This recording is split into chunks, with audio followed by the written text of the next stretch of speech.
Hey folks, Lucid, and we are starting a new series. It is going to be a mod series based on the Hellenika mod pack, which is a mod pack made by Aethernomad. And before we get started, if you like the cover art for this, I didn't actually do the cover art for this one. This one is done by Pymus, and he is probably, if not the most prolific, probably the most accomplished Dominions map maker. He's working on I think a new one now for Dominions 5, but he made quite a few beautiful maps for Dominions 3 and 4. And they're just gorgeous. He's also has a ton of other like artwork and stuff on his website. I'll put a link to his website and then also to his Ko-Fi page where you can buy him a coffee if you have enjoyed his work over the years. But I commissioned him to do this for me, and he's a freelance artist, so if you are a game designer or you work on websites or anything and you need, you like his art and you would like him to do some work for you, feel free to reach him there. But I just love the cover for this. So anyway, on with the national overview. Hellenika is a mod pack made by Aethernomad. There's a couple other things he's put in there, aside that that are made by other creators. But for the most part, it's like 98% him, I think. And there's quite a few nations, and the nations they really stretch what, I guess, can be done within the Dominions framework. They use very weird game mechanics, and they really take the limit of what can even be done with the modding commands and stuff to a limit. He makes very extensive use of the event system and things like that, and so in that way, like, doing things through the event system in the game is kind of kludgy, just how that works, but it works pretty damn seamlessly. There are a few times where it feels like when I tried to build that fort in my Trilliax game, that was also a Hellenika mod, and the fort came in the event phase rather than the magic phase, which when you expect it to, and that caused me to lose the game. So there are a few things where it's like, God damn, but in general, it's an extremely polished experience. And it's like game dev quality mod. It is not, from everything I can tell, balanced in parallel with vanilla.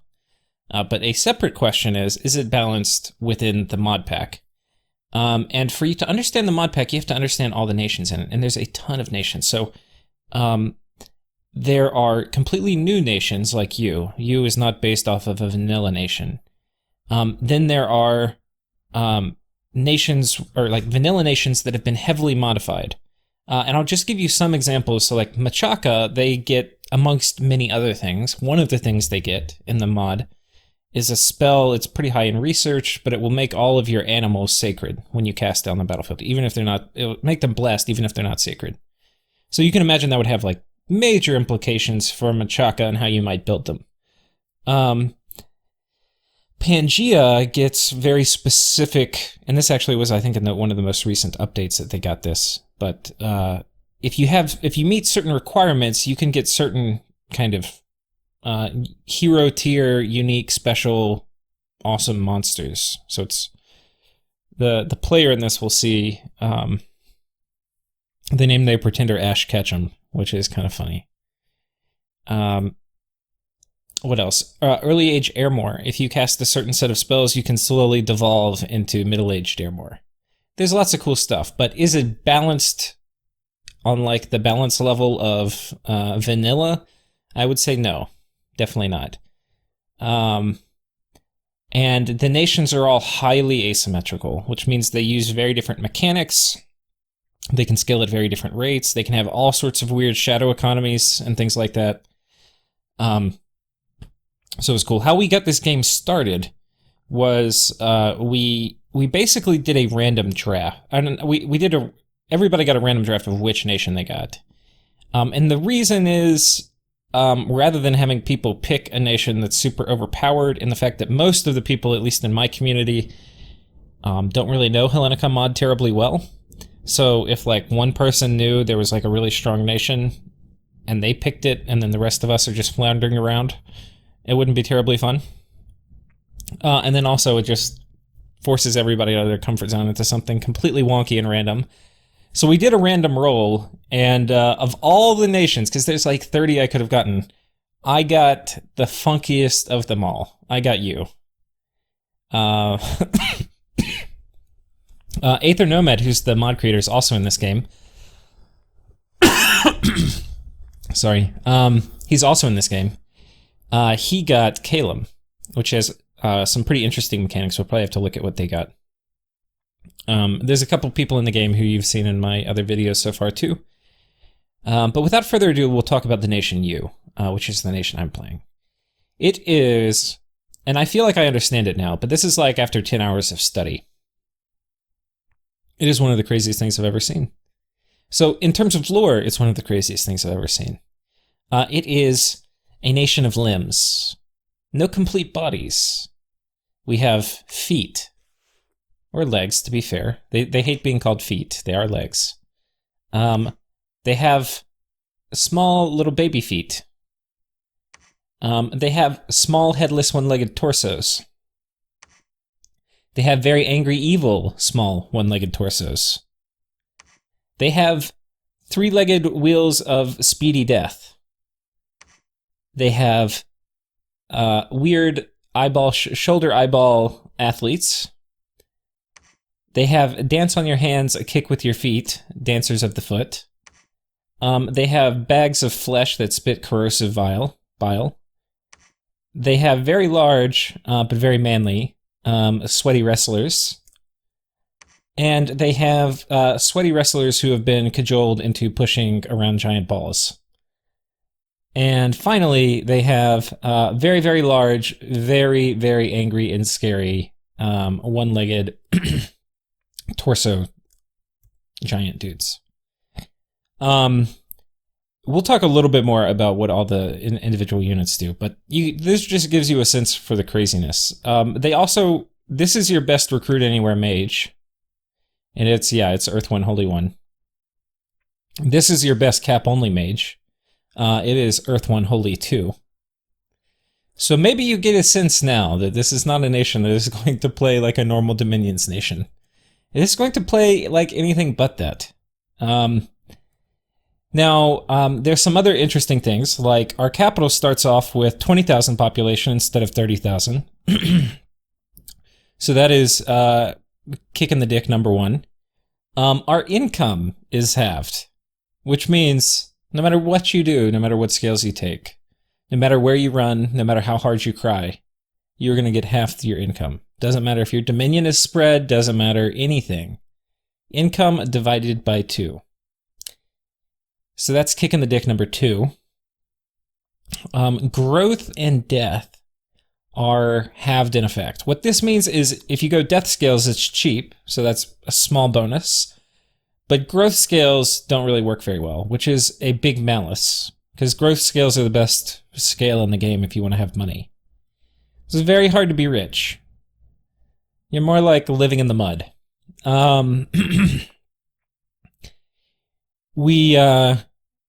Magic extremely weak, earth and blood. Okay, true.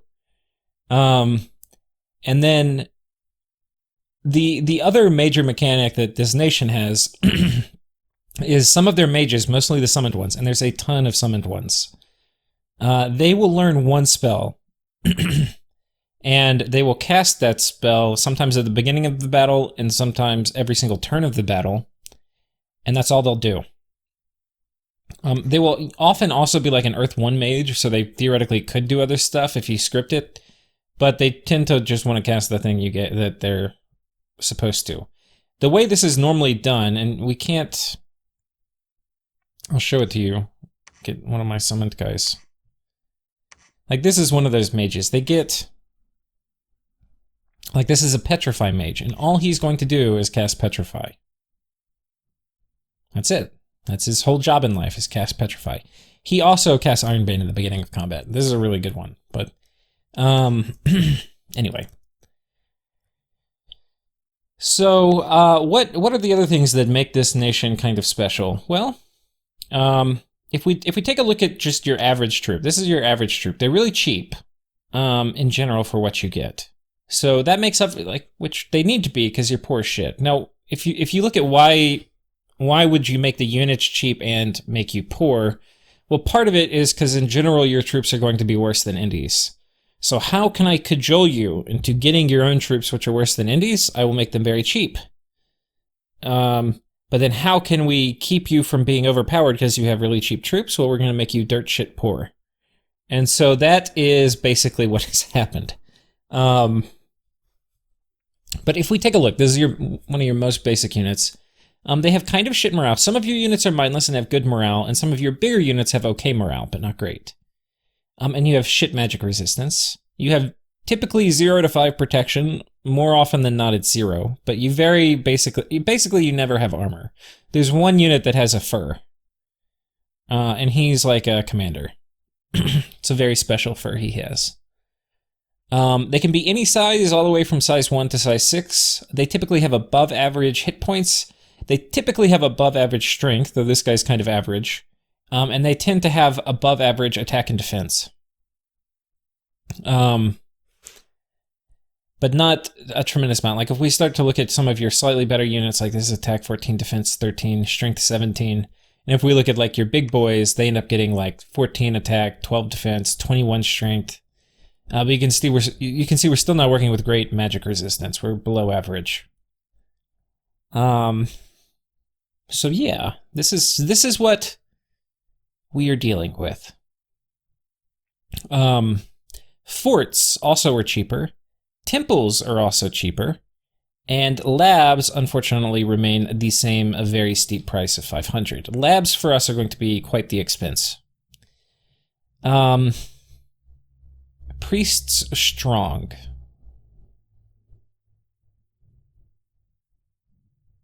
Like, this is your priest. How is he strong? Priests are not strong.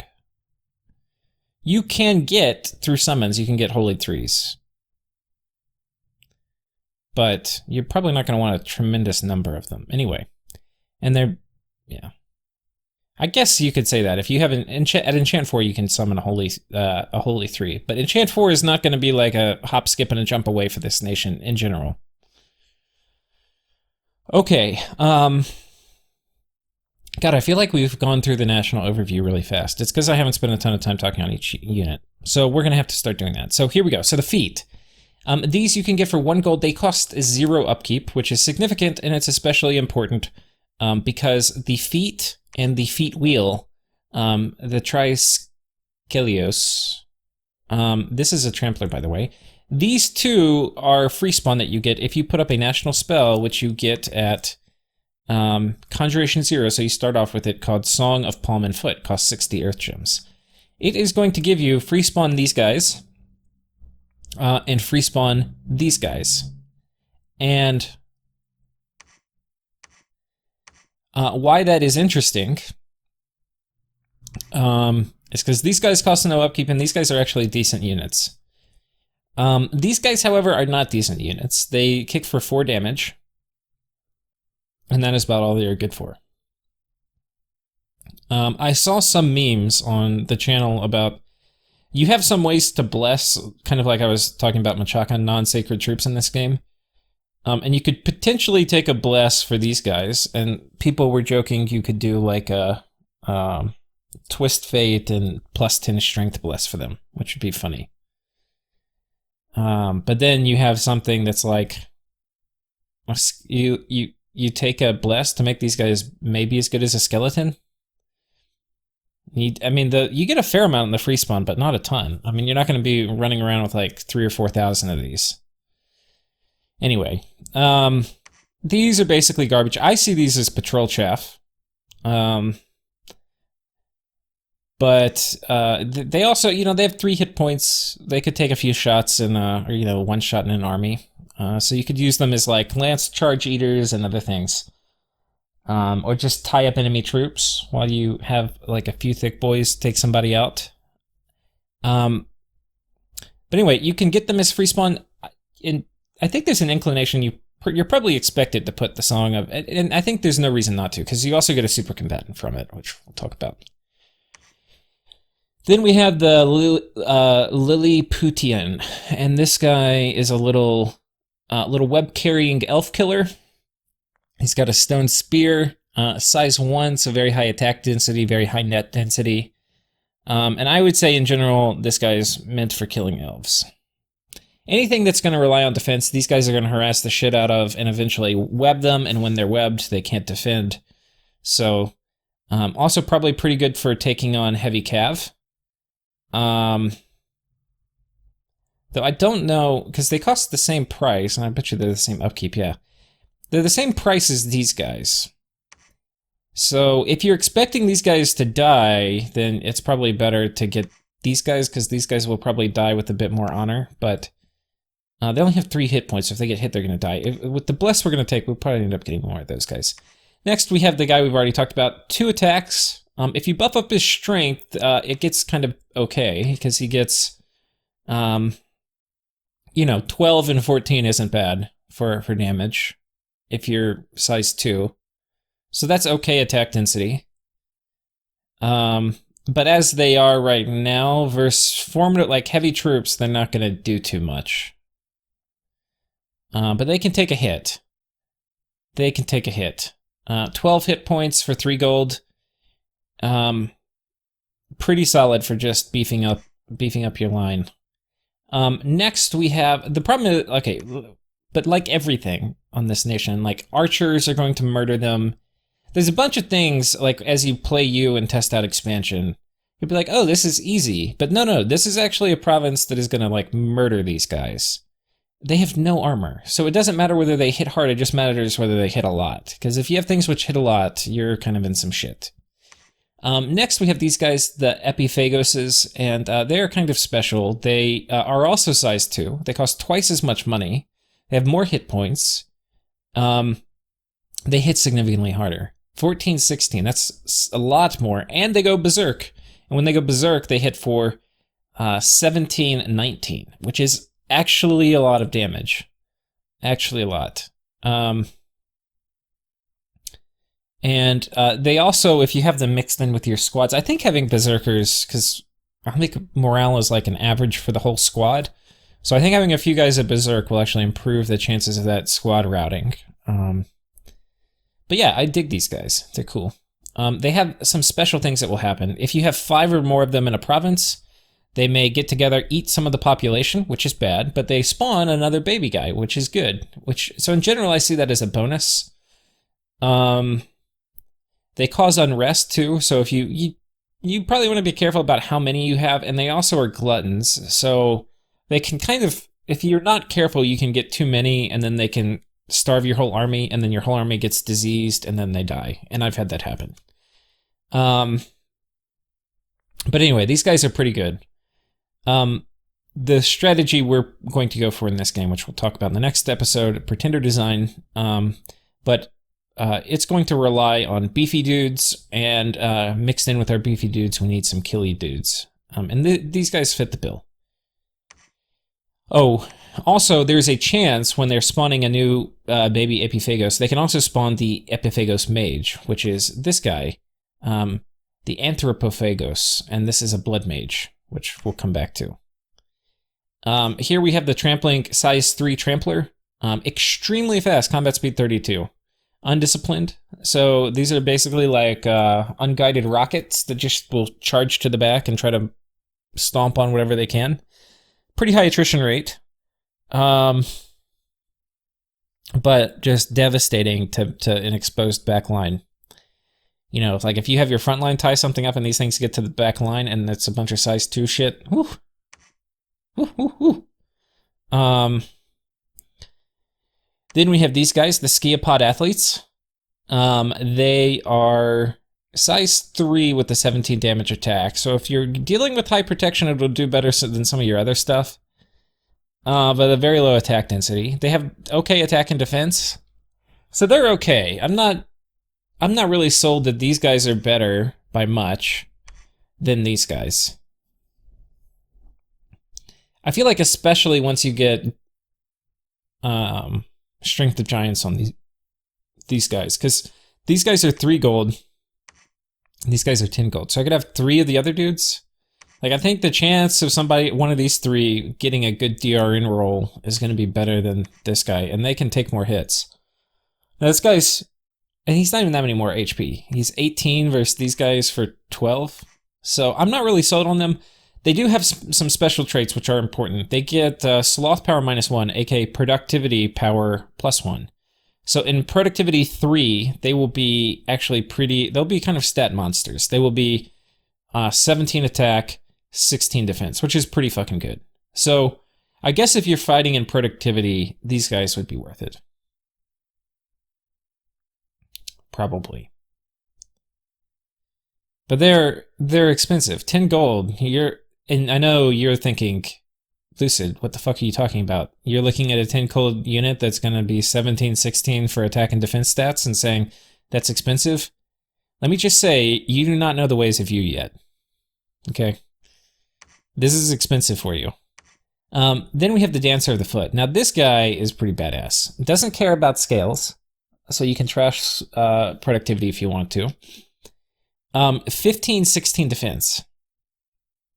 So very good stats, but of course naked as always. Magic attack, because this is a magic foot on top. He's got a magic middle leg. And we're probably going to be making that joke a few times. And yeah. Pretty solid. 12 gold, but it's going to only have the upkeep of a 6 gold unit. So not bad. I like these. I actually like them. They're cap only, but wherever you have one of these guys are temple trainers where they get them. So basically, every temple you have, if you have this guy on top of a temple, you can get one free spawn a month. So it's better than cap only, but not everywhere, which I think is cool. The Blimeycow. These guys, big HP bag. Size 4, so they're not going to have a high attack density if they get grouped up. They're undisciplined, so you can't script them, which is kind of fine because they're shooters. They have Corrosive Spit, which is a very, very good attack. It's armor piercing, it's untyped, so it can't be resisted by like blunt, pierce, whatever. So like fortitude it'll go through.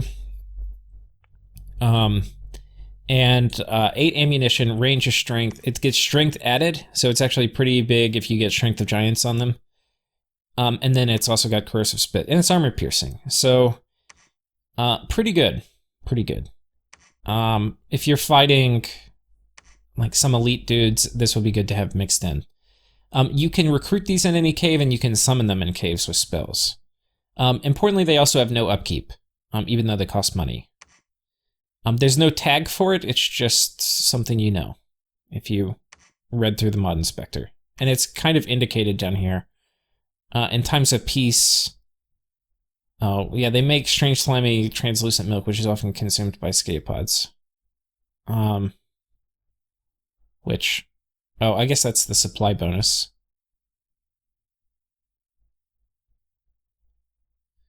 Do they say that they don't have upkeep? They don't say it, but they don't have upkeep, which is nice. But yeah, okay, I didn't know they made supply, because supply is an issue. So I guess you actually, I'm kind of learning this now, I guess you kind of need these guys in your armies. Just to keep them from starving. Which actually, I think ends up being okay. Because I'm looking at kind of how I'm building my armies, and I think I should be getting more of these in the mid-game. And to really understand that, we have to talk about the next, or the War Boulder. But first we're going to talk about the Skia Pod Champion. Like the Skia Pod Athlete, except, see, this is the thing. The Skia Pod Athlete,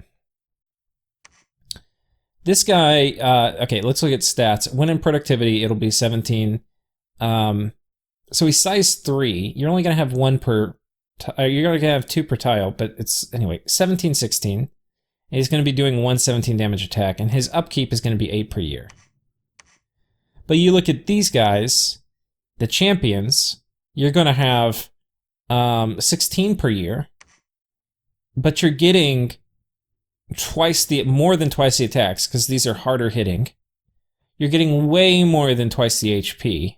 And these guys are formation fighters, so even though they're size 4, you can fit 2 per square. I think these guys are way, way better than the athletes. Their stats are going to be slightly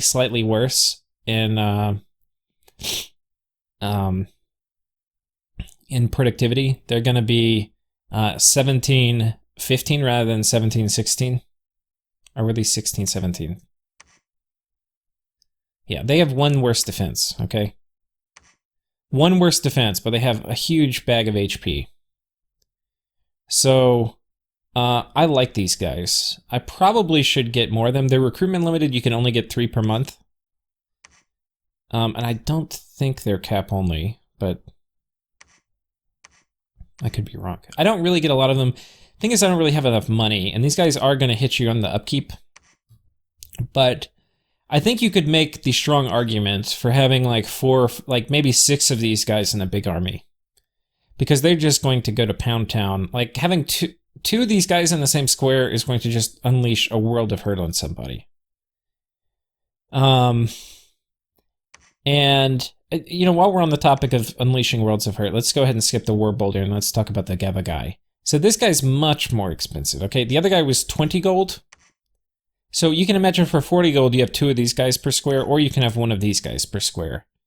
Now, this guy's going to have over twice the HP. Very hard to kill. He also gets a siege bonus and a castle defense bonus, which is nice, and he also gets fear. Now, 2 of those guys would be 40, so he's almost twice the cost, and you don't get twice the damage output. You really only get 50% more damage output, but you get fear, and you get these bonuses. I will weigh in, and I will say you do not have the money. You can only get 1 per month out of your capital, or no, 4. Can you? Yeah, you can get them in any fort. But you don't have the money as you to spend 75 gold per fort. I mean, like, let me just show you. I mean, I took shit scales here, but this is like a nice province, and we get 73 income from it. Okay? Or 63. So you're not going to be able to afford it, is what I'm saying.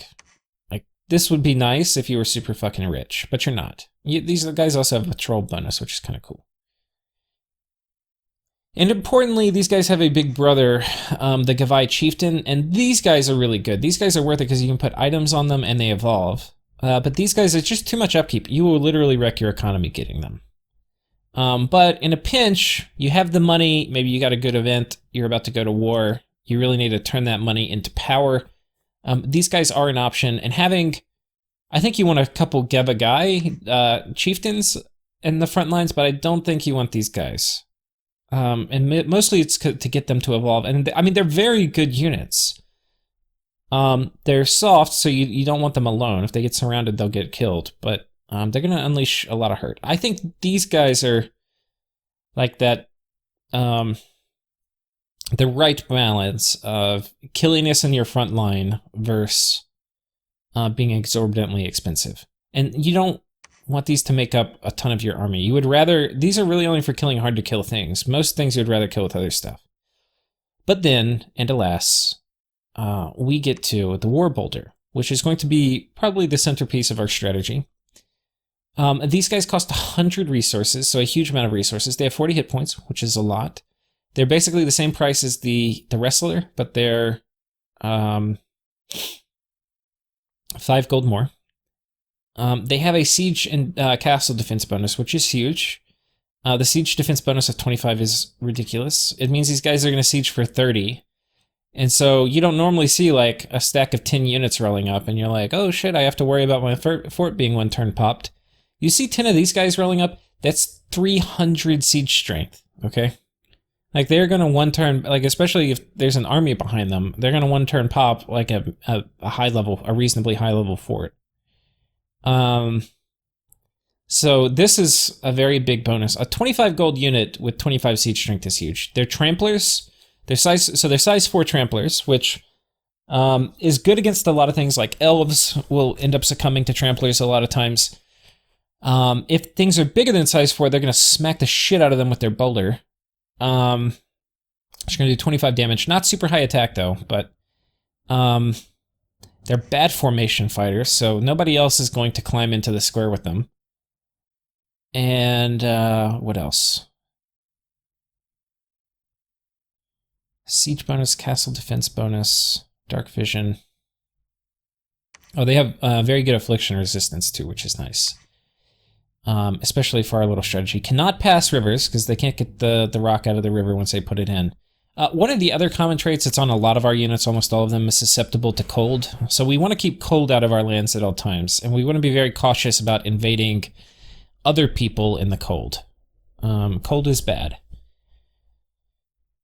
Okay, the final thing that has to be talked about is their shield. This giant boulder is not only a weapon, but it is a shield. And with it, it will block for 40 protection. Now, the way shields work is if you fail the defense check, which these guys as a base defense don't have terribly high defense, it's only 10. Right? Or it's actually going to be 5. So they're almost always going to fail the first defense check.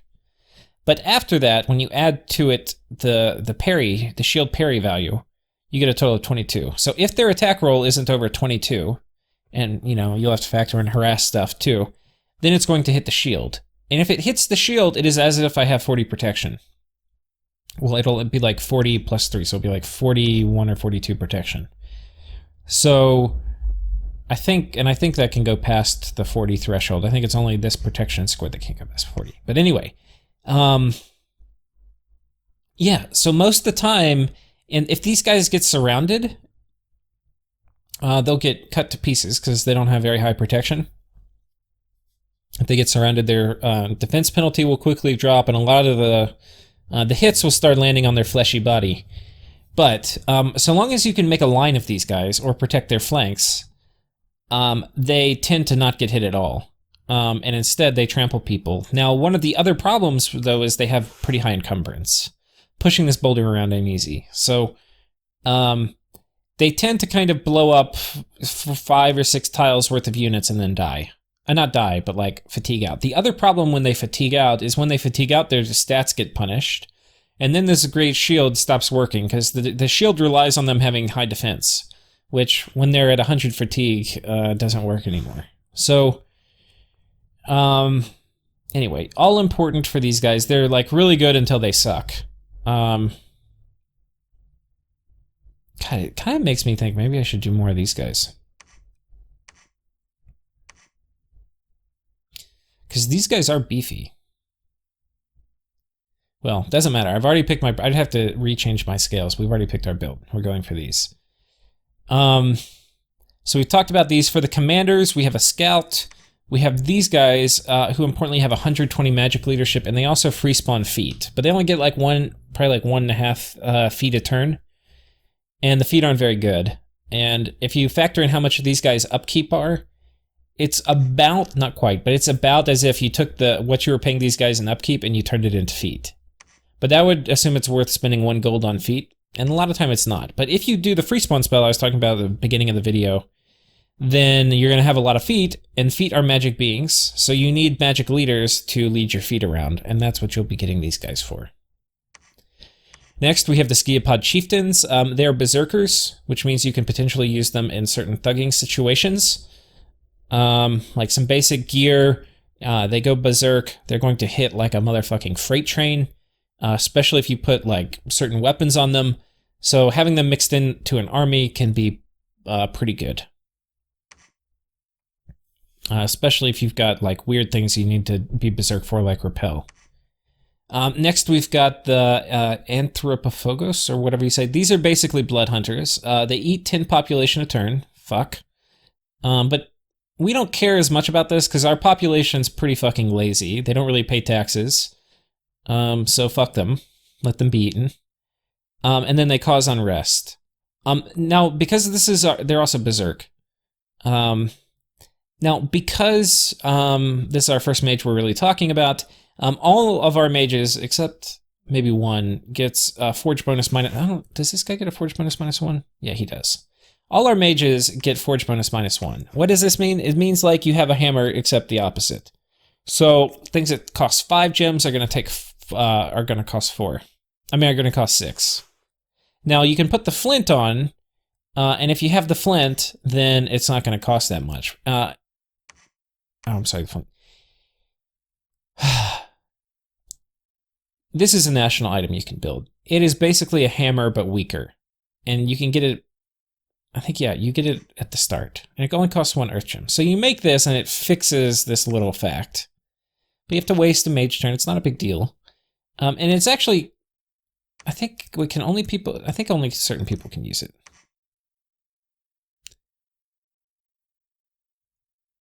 I'm actually not sure. Let's put this in inventory and see if other people can use it. And then I've got some shamans over here. Can y'all wear it? No, they can't. Okay. Yeah, it's only for your national troops. Your shitty troops that can't forge, you basically can make an item where they can. You can combine it with a hammer so that they can kind of forge like normal, which is not bad. But yeah, so that's these guys. Next, okay, but they're blood hunters. Now, we have a 25% chance of getting an earth random. The earth randoms are probably the first ones you get. You're probably going to want to use for site searching because they're your best site searchers. That's right, I said it. Your B1 E1s are your best site searchers. At the start. Shit. Oh. Yeah, so but most of the spells you cast can either be cast as a B1, like you get a ton of national spells, or a B1 E1. So these guys can do most of your blood heavy lifting. They can put on sanguine dowsing rods, they can blood hunt okay. They're not bad. Next we have these guys, the Priest of the Palm. And Earth One, Holy One, they can cast a lot of your national spells. Like a lot of your Earth national spells. So you'll use them for most of your summoning. They also can automatically free spawn. So you basically want it, wherever you have a fort, you want a temple, and you want one of these guys in your temple doing it. Temples are cheap enough where you could potentially justify a strategy just building temples kind of everywhere if you don't think you're going to be raided. I always assume I'm going to get raided, so I would never do that, but some people feel pretty comfortable in their Diplo, and if you do that, you can do the greedy strategy of putting up a shit ton of temples and putting these guys at them and getting a bunch of free spawn, even if it's not forted. They're not horrible at researching, but if you take Drain, they're going to be pretty shitty. So if you want to go for a research strategy around these guys, you kind of want to take magic, but you have options. Because starting off at Conjuration 0, you can get a Thinking Protozoan, which is this little bag of flesh, this cute little frowny face. And, well, that one, do I have one somewhere else? Okay, this is Magic 3, but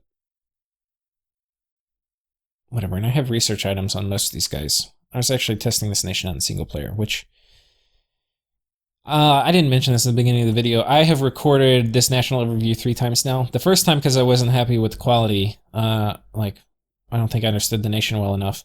Second time, I was happy with it, but then somehow I'd clicked off my voice recording. And apparently I didn't notice, but I went on to do the Pretender design, and then I did a single player playthrough.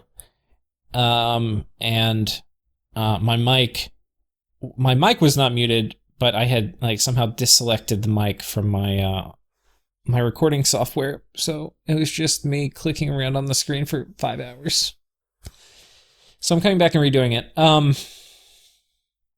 These guys are interesting. So you summon them, they're 8 earth gems, and their only job in life is to research.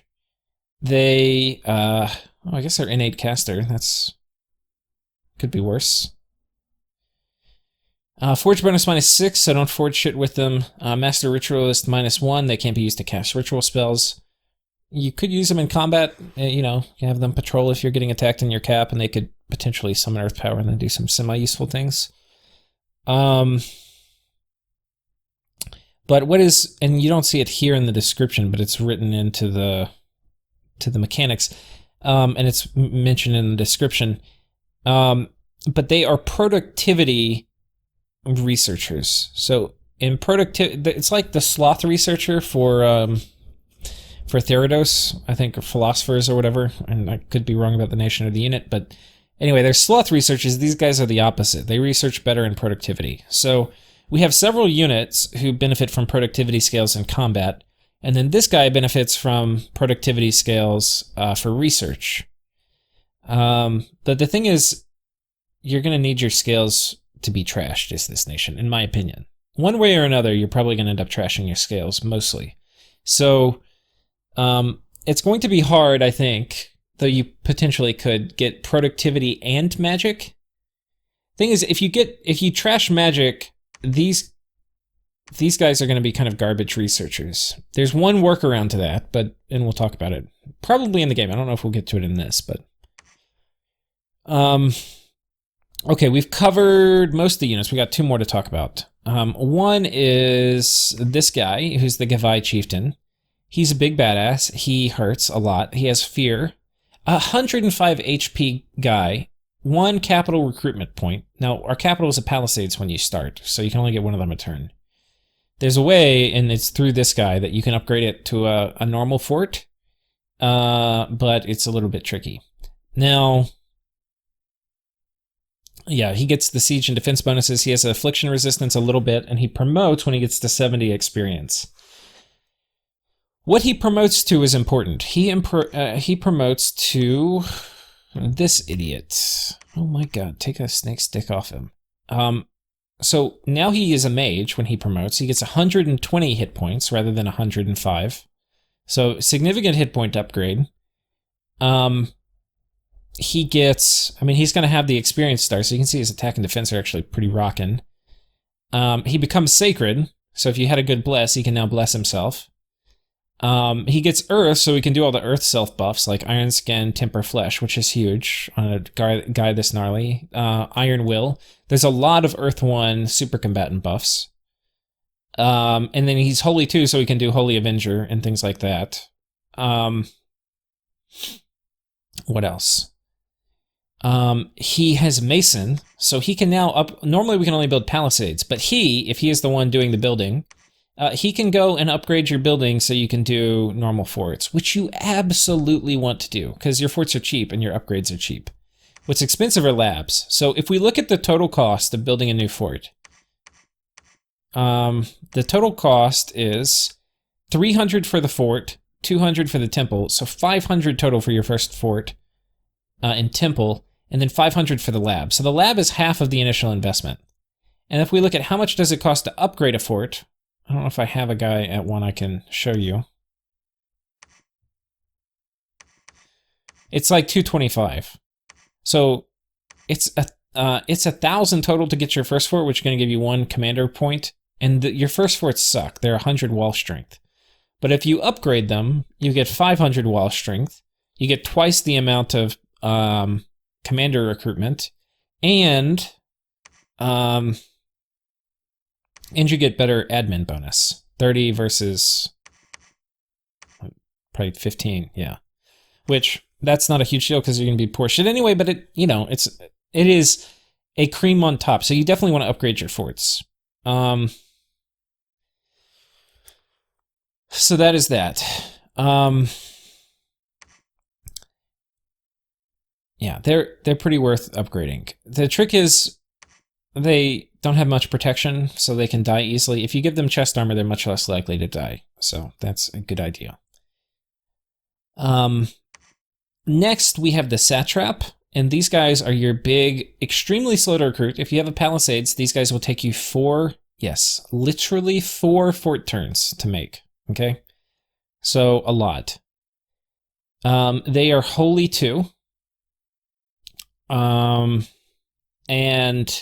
Earth 1, but they're also Master Ritualists. So there's a lot of spells, if we look at it, that take Earth 2, Holy 3.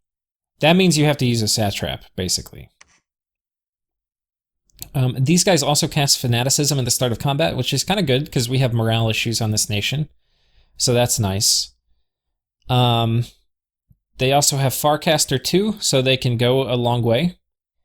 Which combined with some of our weird spells that we have, which, like, these guys can do remote assassinations. They can actually do a lot. So that Farcaster is actually kind of huge. And then the Void Sanity, like our remote assassinations will take place in the Void, so it's good for that. Void Sanity actually ends up mattering a fair amount with this nation, because you have, like, your Infernal Bagpipes, which you get can kill things that don't have Void Sanity. But they're good researchers, actually, so if you have these guys sitting around and researching, they're going to be, in terms of fort turns, they're just as efficient as these guys. Like, having 2 of these, this guy is going to be more efficient, unless you have magic scales. And if you have drain, it's going to be way more efficient. But they cost a shit ton more, so they're going to kind of break your gold bank here.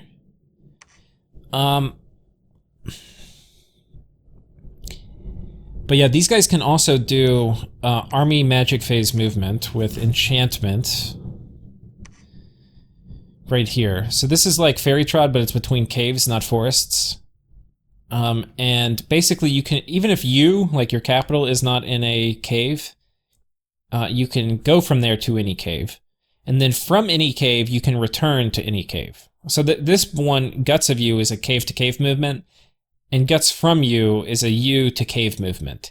So if U is a cave, you could probably do this one in U, and you could just ignore this one. But this one's really if your cap isn't in a cave. Because some maps don't even have any caves on them, so. In that case, U isn't going to be able to do some of that cool fuckery. So we've talked about some of the things. The other thing we have to talk about in the national overview is Angel Eggs. If you call Angel Egg, it's a Conjuration 0 spell. It costs 100 gems. Holy shit, 100 gems. Okay, so this is an Angel Egg. It can research for 5, Pog. It's sacred, which doesn't matter. And then it spreads magic scales. And the way the spread magic scales works is we normally have drain 3, but we have enough of them here, so it has given us magic 3. So that is, I think, a good thing for eggs in general. Almost worth it, because you can concentrate researchers, especially when you have shitty researchers like this. Like, why is this guy researching here? We can just spend 1 turn and move him down, and we'll sacrifice 1 turn of 5 RP, but as soon as he gets in here, he's going to be a 10 RP. Obviously worth it. So that is one thing. How Angel Eggs work, and we'll go through most of these pretty quickly. Because there's a lot to cover. I'm not going to cover most of the stuff for you. Well, a lot of this will be done in the video, like in the series, because there's just too much to cover. There's probably... 1 second. Let me pull up the national overview, or like the mod inspector. Okay, so this is the mod inspector, and I've got only things for you pulled up. These are all the national spells for you, okay? I don't have time to talk about all of them in the overview. Here are all the units for you, okay? There's a lot of fucking units, okay? So, I have read through almost all of them, so I'm going to just cover some highlights. Holy shit, look at that army.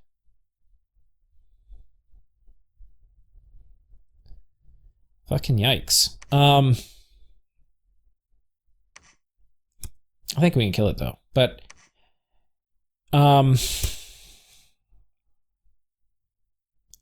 yeah, let's take this guy and we'll talk about that. So here's how Angel Eggs work. When you first get them, they're like this. They're all pink and beautiful. As they age, they'll get darker. I don't know if you can tell, these guys I think are different. Are they different shades? I feel like they're different shades. Eventually, they will ripen up and become a nice bright red. When that happens, they also get Astral 3, and if you do not do something with them that turn, they will die. And there may be a bad event associated when they die, but I'm not sure.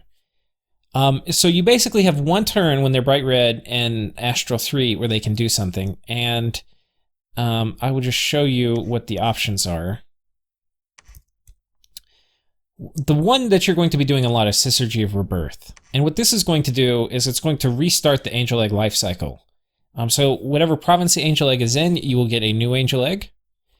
And then it will trigger an event series, which will eventually, within usually 1 to 5 turns, a new Angel Egg will spawn.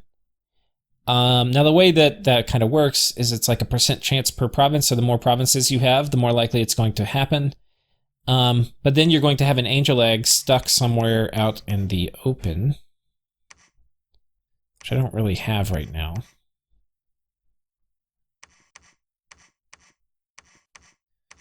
But I'm probably gonna, okay, so here's one stuck out in the open, kind of. Imagine there wasn't a lab here.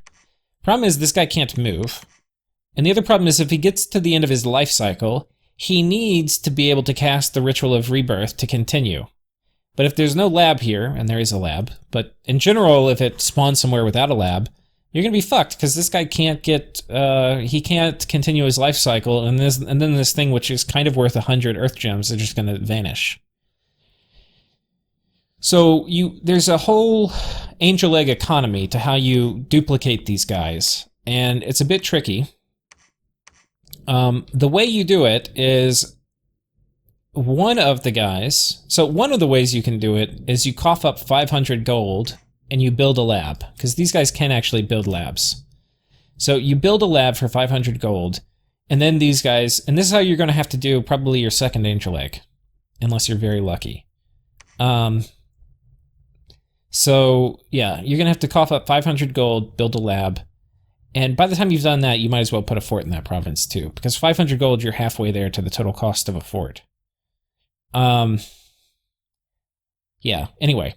So yeah, you take your angel eggs, you can build a fort for your first one, but obviously we're poor as shit. We can't afford to keep doing labs everywhere. So what are we going to have to do? We have to find some way to get the angel eggs back, even if they can't move, and we're not going to build a lab.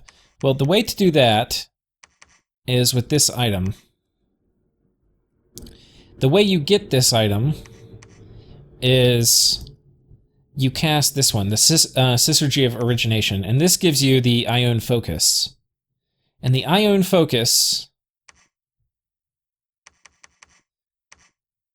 allows you to teleport. And this is a surreal aberration. This is the only other unit, I think, that can wield an Ion Focus. And so with it, we can teleport down here, and we can go deliver it to the egg, and then we can put it on the egg, and then the egg can cast teleport even if he's not in a lab, and go back to a place with a lab. And so you have this like shadow economy where you're going and you're trying to take your Iona focuses to your eggs before they expire and bring your eggs back. And then you might ask yourself, well, what's the fucking point of having all these eggs? Is it just to spread magic scales? And the answer is no, even though I think if you go train, it's well worth it. It would be worth it potentially even just for that. The real reason is you have some kind of useful things you can do with eggs. One other thing to say about Syzygy of Rebirth is this can't scale infinitely. You can only have 5 angel eggs that are currently pending apparition. So basically, if you really have to keep a spreadsheet, which I don't know if I'm going to do or not, but you would have to track, like, okay, this is how many Syzygys of Rebirth I've cast, and this is how many angels I've found. And that would tell you how many you have that are in flux in between. And then if you have one that spawns and there's already 5 in flux, you wouldn't cast Syzygy of Rebirth. Instead, you would cast a different spell. So these are the other things you could cast. You could do Syzygy of Flesh, and this is going to give you 100 troops. A mix of chieftains, tribesmen, athletes, and champions. Useful if you're in war or about to go to war and you need more meat. But this will murder your upkeep. Next, we have the Syzygy of Dissonance, and this will give you 2 Infernal Bagpipes, which are wildly powerful. They're like huge artillery pieces of chaos and craziness, and they will bend reality. And we'll leave it to figure out what actually happens in the series. We have Syzygy of Exultation, and this will basically increase scales worldwide by 3. So if you dumpster your scales and you can cast this enough, it will be kind of like you didn't dumpster your scales. The problem is the higher your dominion is in a province, the harder you're going to push your own scales into that province. And so you'll constantly, it's almost kind of a reason not to go super high dominion with you if you're planning on doing that. Because you're going to be pushing harder back into your own, like, the higher your dominion, the less likely this global spell is going to, keep the scales tilted in your favor. That's what I'm trying to say.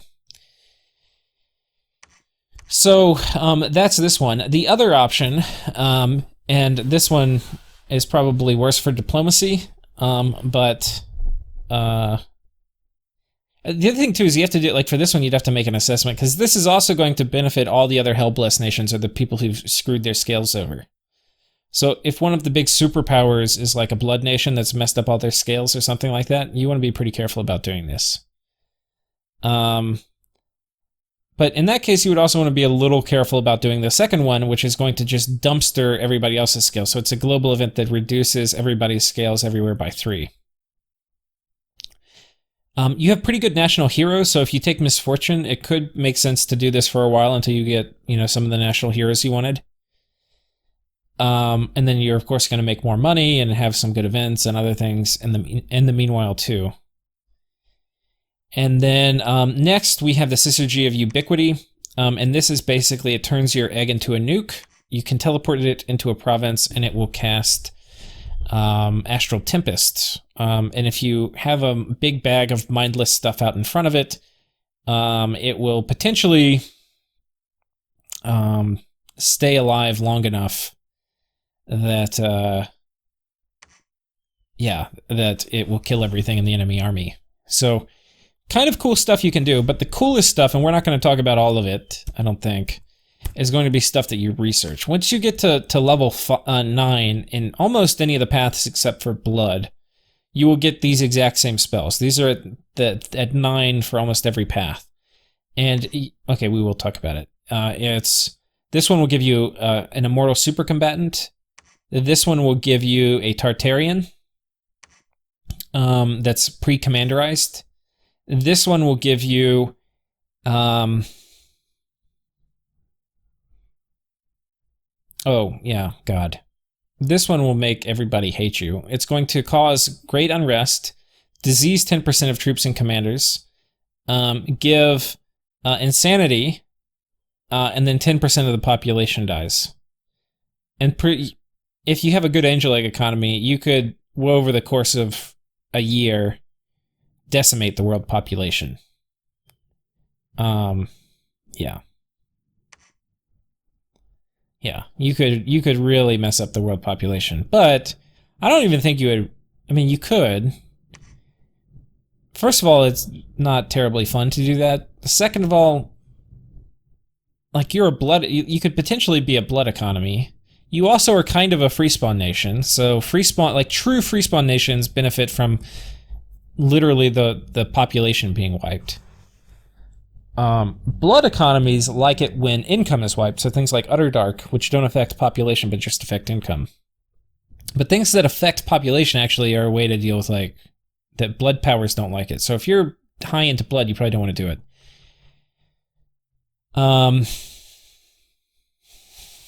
But yeah, this is an extremely cancerous spell. But I'm not certain whether it's going to help you win the game. It's just going to make everybody hate you. And then you have Syzygy of Creation, and this is going to give you basically 75 gems. Because you're going to get 15 of Earth and then 10 of everything else. So if I were like, could I get 75 gems or fuck with people, I'm pretty sure I would take the 75 gems in most cases. Because I don't know, like, if this helps you, the question is, does this help you enough to be worth throwing away 75 gems? And I don't think the answer is yes, but it could be. And then this will give you 100 blood slaves. So these are ways to use your angel eggs at the end of the game. So if you build up your angel egg economy, it can be pretty good in the late run. But I think it's also okay in the medium run if you took Drain and you want to cancel that out. Okay, so we've talked about angel eggs.